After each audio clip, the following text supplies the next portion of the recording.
ये गाना आप सुन रहे हैं दोस्तों, जिसे अपनी आवाज़ों से बिखेरे हैं मिस्सी संगीता कच्छप और मिस्टर दिलीप उरांव बसवाड़ी पटोली से।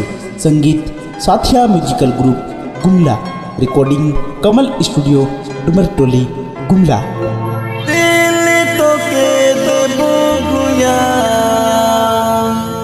दिल के कहाँ रखबे,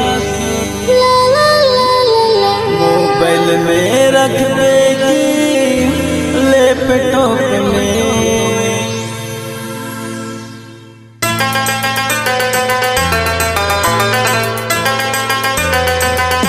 आपने मन सुना थी सोनू हाशमी टोटोकर प्रस्तुति।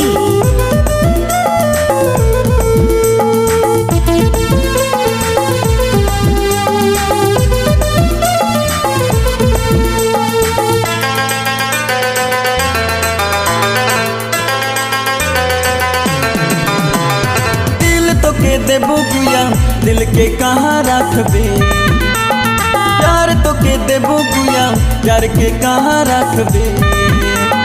मोबाइल में रखबे की लैपटॉप में, मोबाइल में रखबे की लैपटॉप में।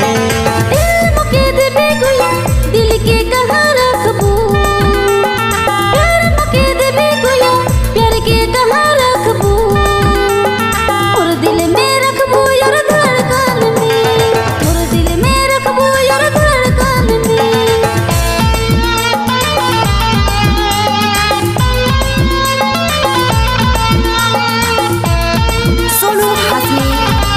प्रस्तुति।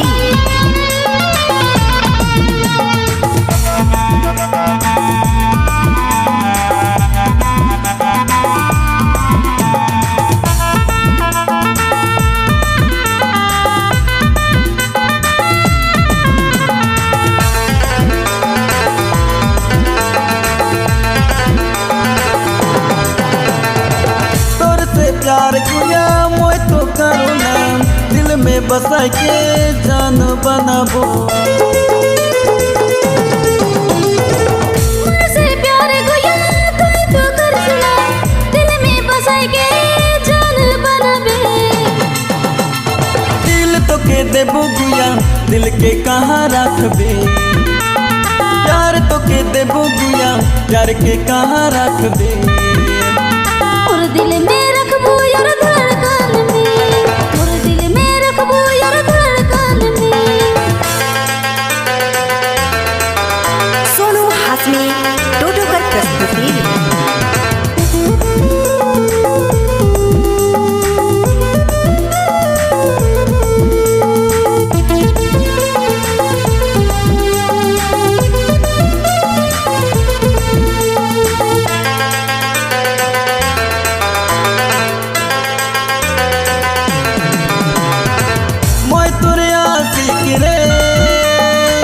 तोर ले जियो ना तोर ले मारो ना रे।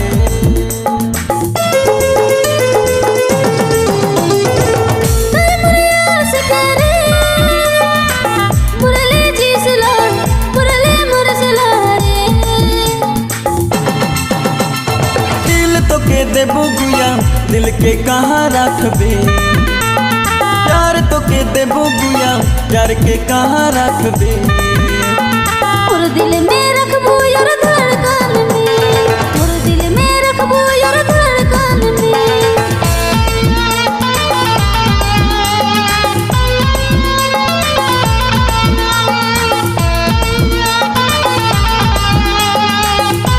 सोनू हाशमी टोटोकर प्रस्तुति।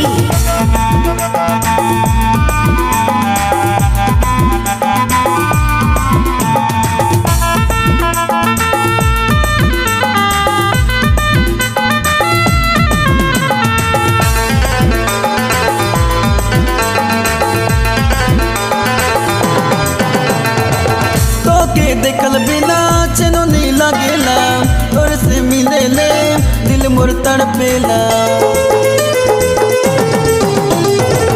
तोके देखल बिना चैन नहीं लागेला, तोर से मिले ले दिल मोर तड़पेला। दिल तो के देबो गुया दिल के कहाँ रखबे, प्यार तो के देबो गुया प्यार के कहाँ रखबे। मोबाइल में रखबे की लैपटॉप में, मोबाइल में रखबे की लैपटॉप में, और दिल में रखबू यार धड़कन में, मोबाइल में रखबे की लैपटॉप में, और दिल में रखबू यार धड़कन में, मोबाइल में रखबे की लैपटॉप में।